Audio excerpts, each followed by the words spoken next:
I just didn't want to be stuck doing something that wasn't fulfilling.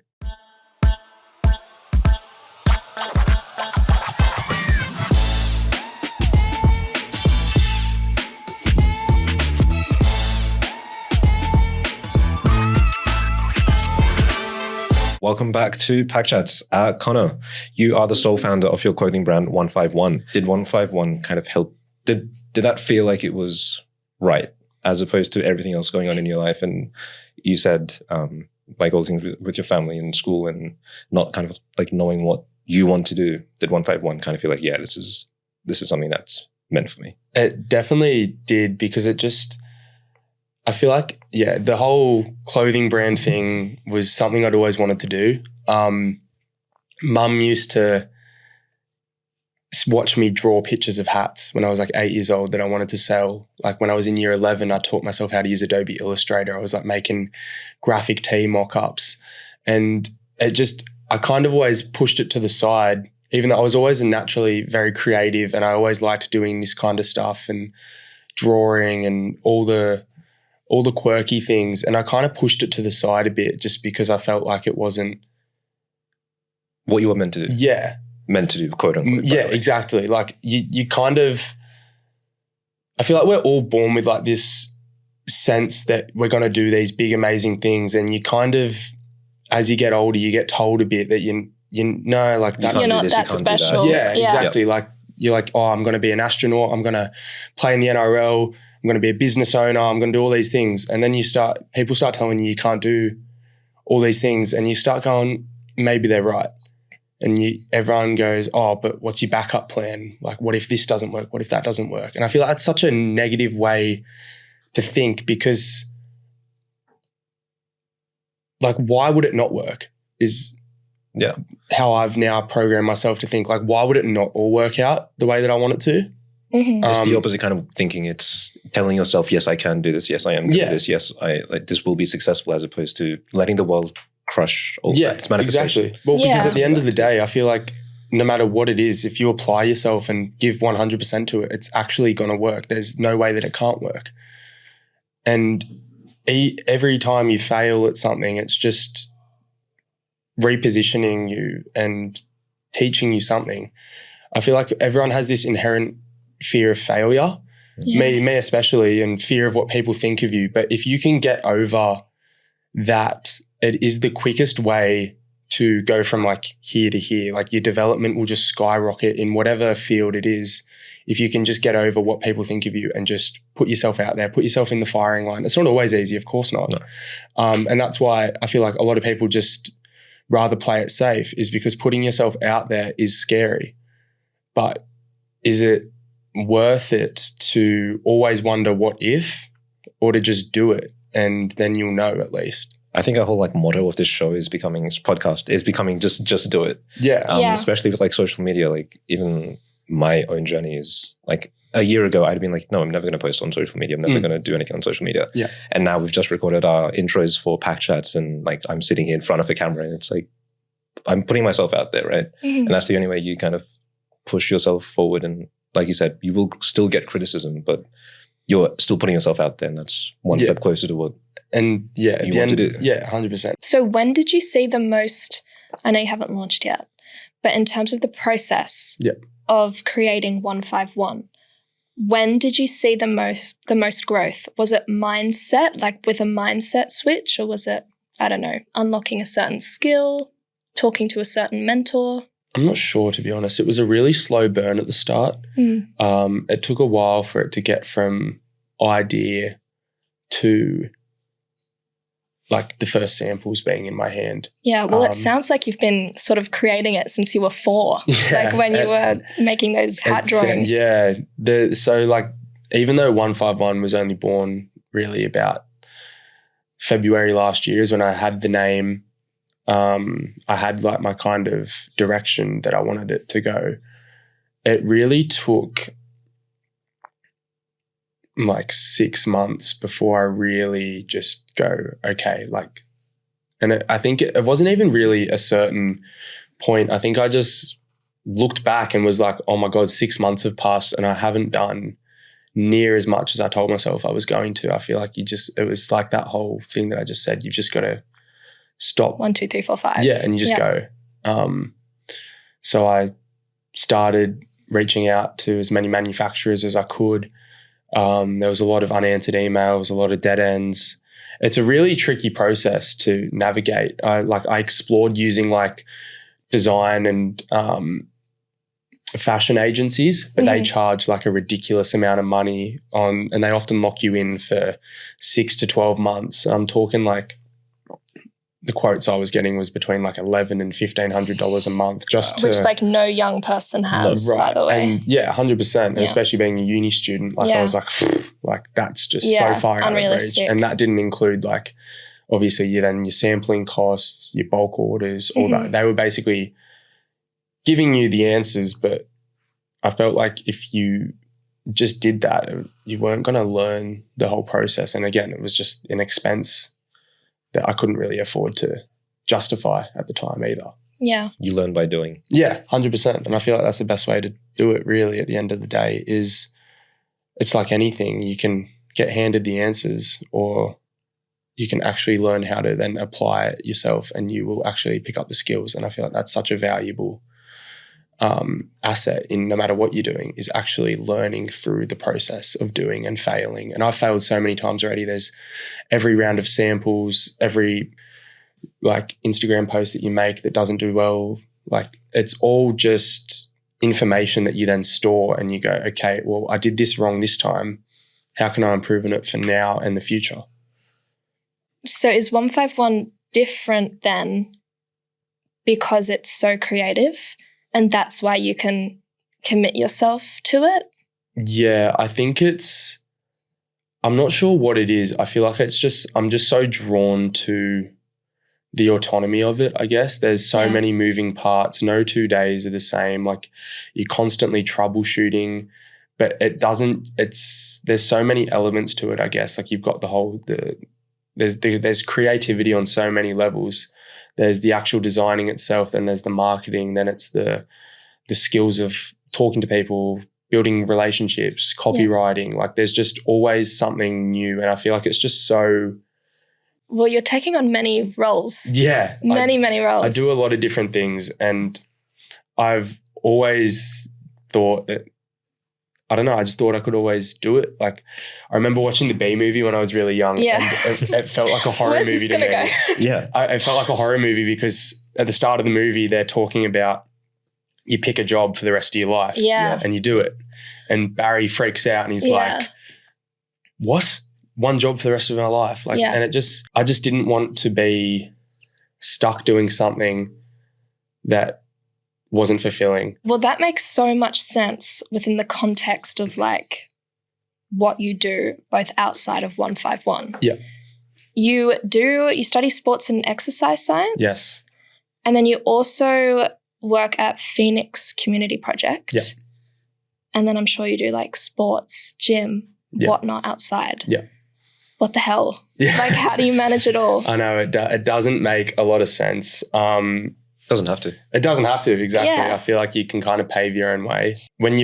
I just feel like I'm passionate about so many different things and I feel like that passion just kind of keeps me moving and it took me a really long time to, I guess, find what it was that I wanted to do. And again, I'm still like doing all sorts of things. Yeah. But I feel like I can make it work. Support work is really important to me because my younger sister has autism and epilepsy. And just making a positive difference in people's life is such a fulfilling thing. And my sister taught me so much because she was diagnosed quite late as well. And I feel like you kind of develop an empathy and a kindness towards people that I probably wouldn't have had otherwise. Yeah. And then the exercise science, I guess that came from just a lifetime obsession with sports. My dad played professional soccer back in Scotland before he moved out to Australia. I grew up playing soccer, then I moved to rugby league.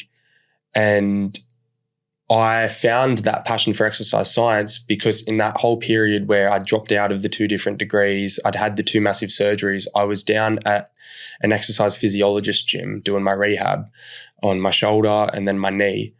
And in that whole moment of not knowing what I wanted to do, I was like, this is something that I've been surrounded with for years, or all my life really, but the rehabilitation and the training side of it. And I was like, that's what I want to do because it still helps people. And you're active, you're moving. I feel like there's so much good in the world, and I just want to be able to do something that is fulfilling as well. Today's episode of Pack Chats is brought to you by Soult Australia. Soult Australia is a fashion brand that has been featured in Elle, Vogue and New York Fashion Week. Before sunscreen, there was shade. These waterproof lightweight sun visors are made sustainably with natural materials and are the perfect accessory for spending the day in the sun. For the actively inclined out there, they fit on your head perfectly and they're perfect for a day out on the beach. The Soult visor covers your face and neck without compromising style, skin needs, and comes in a variety of different colours. Go to Soult_AU on Instagram to pick up a visor today for $49 and head to saltaustralia.com with free shipping for over $90. Say goodbye to sunscreen and hello to shade with Soult Australia. So like the end goal for me with those two parts of my life is to be able to do something that combines the two with helping people that may have disabilities or special needs, as well as the elite athlete training, the strength and conditioning, all of that, and just finding a way that I can merge all that together. How I'm going to do that, I'm not 100% sure yet, but it's like anything, I'm sure, like you figure it out as you go and you learn by doing. You just keep moving forward and eventually things will start to take shape. Yeah, well, it's interesting that you actually ended up just having to look closer to home in order to figure out what you wanted to do rather than like outwards. Like what's the best, most impressive thing that I could possibly do? Law and business. Yeah. I was the same. Yeah. I just chose the course that like fit the highest ATAR that I achieved. I was like, yep, that's the most impressive. That's what I'm meant to do. But no, I hated it. Yeah. But then that fits in really nicely with the purpose of 151, doesn't it? Which is like the whole home community. Yeah. Can you tell us more about that? So when I say like 151's inspired by home, obviously I do draw on being from Cronulla, but that's just because that's my home. Like when I say home, I more so mean the experiences we have, the people we surround ourselves with, like really the things that shape who you are. And I think that's why 151 can transcend and be like that beacon.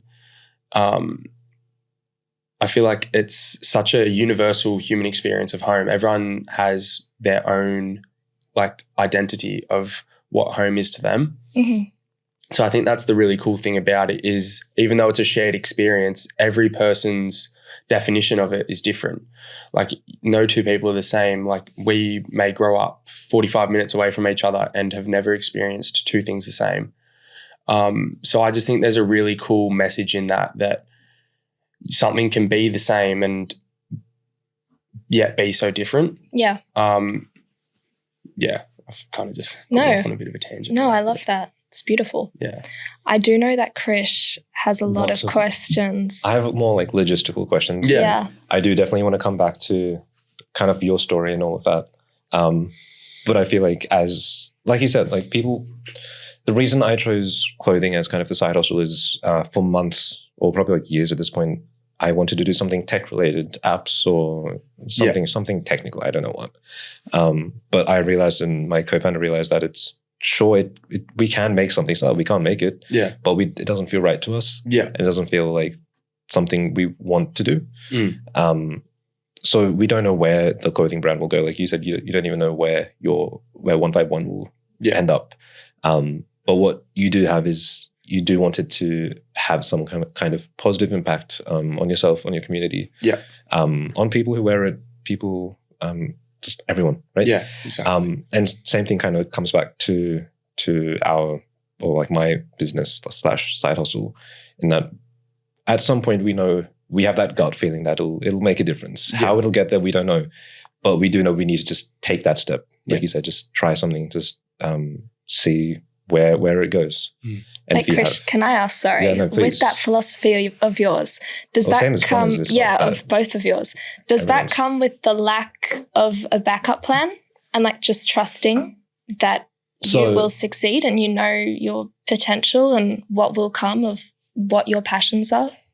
It's a trust. It's a gut feeling. I was having this conversation with my friend / co-founder last night in that we don't know where this will go. But in order for it to be successful, and I feel like you'll resonate, you have to put 101% into it. You can't just be like, okay, this is another project that I'll spend 2 years doing. If it doesn't work out, I'll move on. You can't, what I'm realizing is you can't have that mentality. No, even if it is as small as a side hustle, it doesn't have to be a startup, it doesn't have to be a small business. Even if it is a side hustle, you need to put 100% into it. Otherwise, you don't have faith in yourself that it'll work out. How can you have faith in the side hustle working out? 100%. Yeah. I feel like whatever you put out is what you get back as well. 100%. Yep.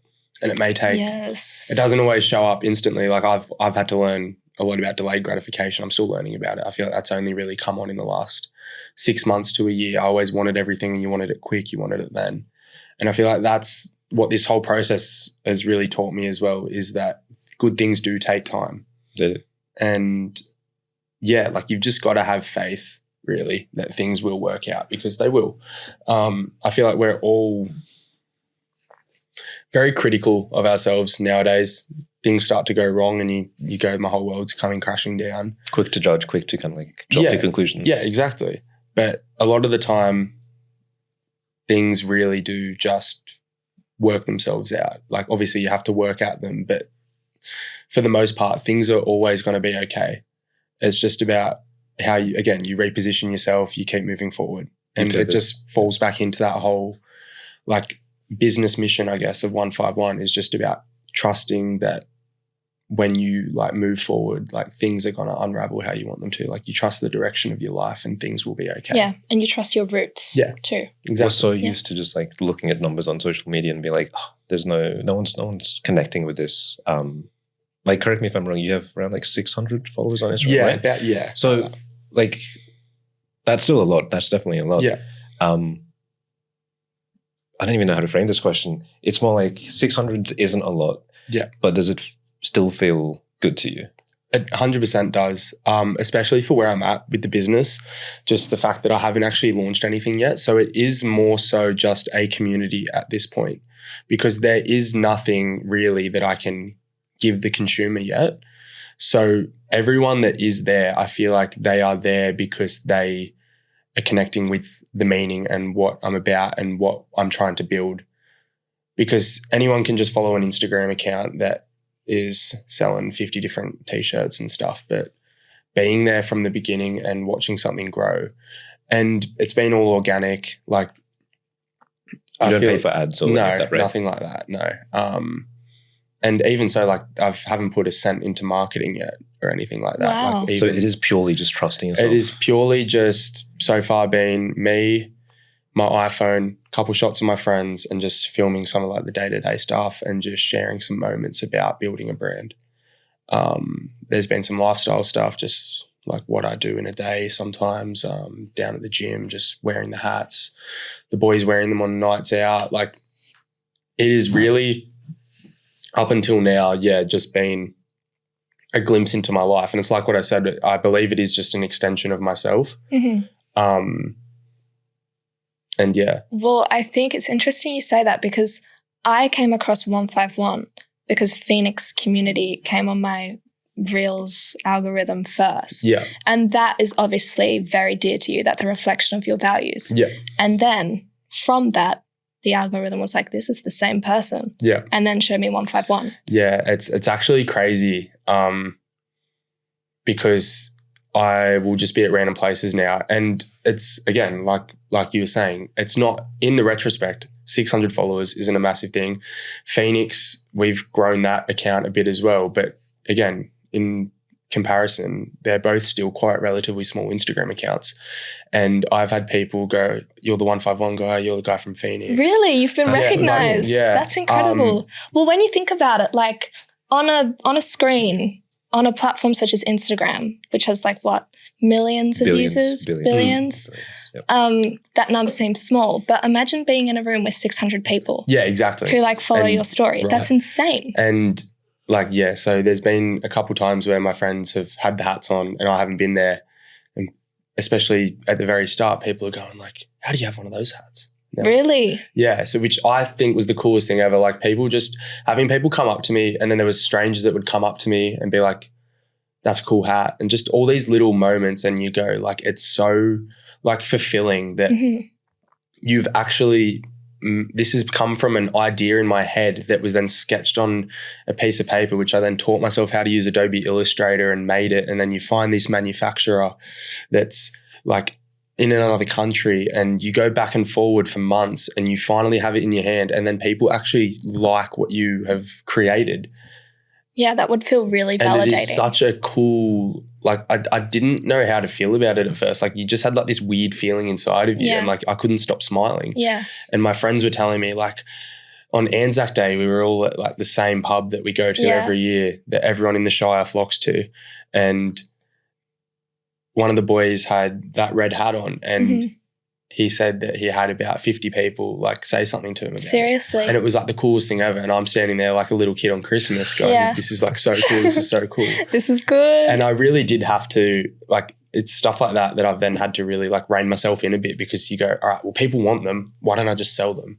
But again, I'm just trying to really hold myself true to that standard that I want to set, because I don't also, I want to be able, like, I feel like you finish how you start. If you start by holding yourself to a really high standard, that'll continue. Yeah. I don't just want to like be wishy-washy and half-assing things. So I'm curious what kind of insights you have, particularly like one major one, manufacturing and manufacturers. Yep. How did you go about finding them? What kind of like the struggles? What tips would you give to someone? You're going to get a lot of no's. You're going to get a lot of unanswered emails as well. I remember at the start, I'd started a new Gmail account, and I had about 110 emails sent out to random manufacturers where you've been searching through Google, Alibaba, Made in China, all these websites that are meant to set you up with manufacturers. A lot of them don't answer you. A lot of them get back to you, and they're just not going to be able to make it work with like numbers. Especially if you're like, it's a startup, it's small. 100%. Yeah. Like I can't do 400 pieces in a t-shirt or 500 pieces in a hat. And then some of them you have conversations with and you go, cool, this might be it. And then you ask I feel like the biggest thing is getting as much information as you can early, having a really good set like email that you like change up, but really looking for as much information as you can get around customizability, like their ethics, MOQs, quality control, all these kind of things. And that really starts to eliminate a lot of them as well, because finding good quality manufacturers is hard, but it is so worth the wait. Like I almost went down a path with a couple that I now look back on and I'm like, God, this would have been a shit show. Like they were already under delivering on what they said they were going to do in the early days. And if I'd gone further with it, it probably would have been a lot of lost money. I've heard nightmare stories about people losing thousands and tens of thousands of dollars on orders that came completely wrong and quality control was not there. I've been pretty lucky that I didn't have that. But I feel like I've always had a pretty good sense of when something's off. And so maybe that's why I didn't go down that rabbit hole. What did you feel like was off? Just when I was talking with them and they were telling me they were going to be able to do things, and I'm like, but are you like, you're not really showing me that you show, don't tell. Yeah, exactly. And then when I eventually found my current manufacturers, which were both just by complete and sheer luck, and it was just time. It was just time spent, and you have conversations, you have phone calls. They show you factory tours. They show you being able to show you pieces they've created for other brands as well is massive. And I think if you can actually, you've got to be able to see something tangible to understand like whether they're going to be able to see your vision and then be able to like turn it into something that's real and there. Everything happens in time, and you'll like learn everything in time. Yeah. There's a few websites that I've found kind of like design-wise that have like pre-made templates of t-shirts, hoodies, whatever. Yeah. They'll be like, put your design in here and we'll give you the specs and all of that. Yeah. But you mentioned like Adobe Illustrator, was it? Yeah. Do you think certain like websites have been helpful at all? Or do you think like doing it the hard way, it's obviously harder, but does it pay off? Yeah. I definitely could have done it easier ways. But I feel like, Adobe Illustrator is the industry standard. Like there's other platforms that are similar, but that is that branch of platforms for designing, especially if you're like me and you're trying to keep costs to a minimum. I may have spent more time learning it, but that's time, that's money I haven't had to pay to outsource designing. Really, I guess there is no right and wrong way to do things. Whatever feels right, for you, kind of getting into the detail. If it feels right, for me, I've been operating on quite a tight budget. So spending $20 a month on a student discounted version of Adobe Illustrator and just spending the time on designing it and learning it has probably been for me better than going back and forwards with multiple different graphic designers. And there's no right or wrong way to do things, I guess. And I feel like you'll only learn by trying and figuring out what works for you. What works for me might not work for you. What works for you might not work for me. But if I had to give a piece of advice, it would be try to learn like Illustrator and stuff yourself and do it that way, at least at the beginning, because then you'll understand, you'll start to see a vision and you'll start to lean towards certain ideas. And you may then go and get help off a graphic designer or a fashion designer to then turn that and tighten everything up and fine-tune it. But you will figure out what you like, what works for you. And from there, then you have more of a you made it. Yeah, exactly. Like you've actually been like a big piece of this. Yeah. I mean, credit to you. They do look incredible. Thank you. Both the hats and the t-shirts. Thank you so much. Yeah. It's it feels like you like it has. Yeah, exactly. That's what you want from it. Yeah. I took a while with the designing because I look back at some of my first designs of it and you go, oh, I'm happy I didn't do that.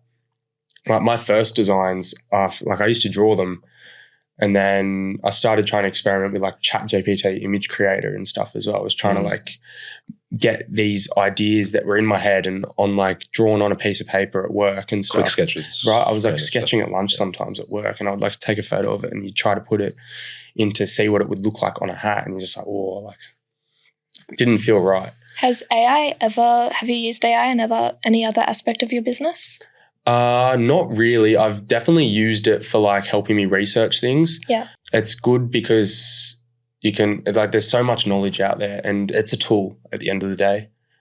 Just like how Illustrator is, there's a place for everything, but you've just got to remember that you at your core are the center of your brand and it needs to come from you to be authentic. You ground yourself. Yeah. Ground everything in yourself. And what you genuinely believe. Yeah, exactly. What I like, what I do, that kind of stuff. I try to keep it. Obviously, you have to listen to some outside opinions, but I feel like there's a difference between knowing what within you looks and feels good to you. Clint, the guy that owns Cortez, massive UK streetwear brand, he talks about that all the time. He goes, what I like, as long as I am so sure on something, eventually people are going to like it. If you're designing something or if you're doing something for the congratulations or the praise of everyone, you're just not being true to yourself. If you just offer it as an extension of yourself, eventually people are going to accept it and enjoy that. And if they don't, oh well. But I feel like if you trade in your authenticity for the approval of others, it's just going to crash and burn eventually. So don't have any regrets. Yeah, exactly. Yep. If something doesn't work, but it's because I backed myself, I can cop that on the chin. But if it's if something didn't work because I stopped being true to myself and started listening to what Tom from down the block says, then you start going, shit, that's where I stuffed up. I'm the kind of person to go into like clothing stores, Uniqlo, Muji, all of those ones, and I need to like feel the t-shirt, I need to like try it on and all of that, and then I'm satisfied. Yeah, okay, I'll buy it. Yeah. So I'm curious how that works online. Yeah. And obviously there's so many kind of brands out there that are purely selling online, or like content creators that are YouTubers, whatever, they're selling their merch online. The people buying don't actually get to touch it. So if you can explain kind of how you feel people perceive buying something online that they can't touch, but they still kind of want. I definitely, how it makes me feel when I say something. If I like, when I'm buying something online, it's how do I feel when I say it? Like, can I see myself wearing it? Do I want to wear it? Like, why do I want to wear it? I feel like, you don't want to be sold on like the product itself. It's like what I was saying before, you buy into the story. Obviously craftsmanship is important, and that's one of those hard things where you don't always know what you're going to get online. But I feel like if a brand has done something well, you know before you buy it whether what you're going to get is good or not. I'm pretty open about my whole process. Like, I've spent money on trying to make sure that everything that I do is like as good as it can be, from the fabrics that I source to the cut of the fabric to the stitching details. Like, everything is really thoughtfully done, and it's just with the hope that when people have it, they will understand and see the value of it. Where do you see 151 in 5 years? The goal by then would be to have a flagship store in Cronulla, be doing pretty well on the e-commerce front. I would really like to be doing like community events, start doing things that really fit into that world of what I want 151 to be. Yeah. That goes beyond just the clothing. I want it to be that community, that hub for like ambition and direction and moving forward. I eventually would love to set up a foundation as well that gives back to a multitude of different causes, whether that's special needs or mental health, cancer research, just things that actually make a positive impact. And I feel like that's so important, because as long as you have something that keeps you grounded and a reason to be doing the things, you won't lose sight of why you're doing it. Yeah. So in 5 years, I'd really like 151 to be just a pillar for what you can do and what is achievable just when you keep working at something. And yeah, I have no doubt that it will work out. I have no doubt as well. Thank you. Yeah, I feel like if you have the courage to speak something, it's only a matter of time before it comes true. Absolutely. And you just have to work at something relentlessly. And it's not always going to be easy. Nothing good comes easy, and nothing easy is good. Yeah. So I feel like you just have to always just have your vision, and you just keep working towards it no matter what, and eventually it'll come true. In 10 words or less, what is your dream? My dream is to live a life that young me would be proud of. Oh, that's beautiful. I think that was probably like exactly 10 words as well. So good job. You're like taking count in your head. I like tried to do like the finger thing, but I thought I didn't know if it was going to be under or over. I just kind of started speaking. No, it worked out. It was right on the 10. Life is about healing your inner child. Yeah. In a way. Yeah. Yeah. And I feel like it's so weird, because it's kind of been like this whole full circle moment of, I didn't even overly remember doing these drawings of hats that I used to do when I was young, until Mum told me about it when I'd started this whole process. And it's so weird, because I feel like everyone always says you should do what you want to do when you're a kid, because that's before society gets in your, in your ear. Well, you're your most authentic self when you're a kid. We're all born with this like radical like feeling of that we're going to do these great things. And the longer you hold on to that, I feel like the more likely it is to become true. Mm-hmm. If you can just like get through the fear of cringe and all that, and people telling you can't do this, you can't do that, like it will happen. Yeah, everything you want is on the other side of cringe and embarrassment. Yeah. Austin Butler says embarrassment's an underexplored emotion. Yeah. I agree 100%. Yeah. It's only cringe if you care. Exactly. Yeah. Well, thank you so much, Connor, No for worries. coming on. We Thanks for really having me on. appreciate it. I can't wait to see where your brand goes. Thank you in so like 5, much. 10 years. I appreciate it. Yeah. Yeah,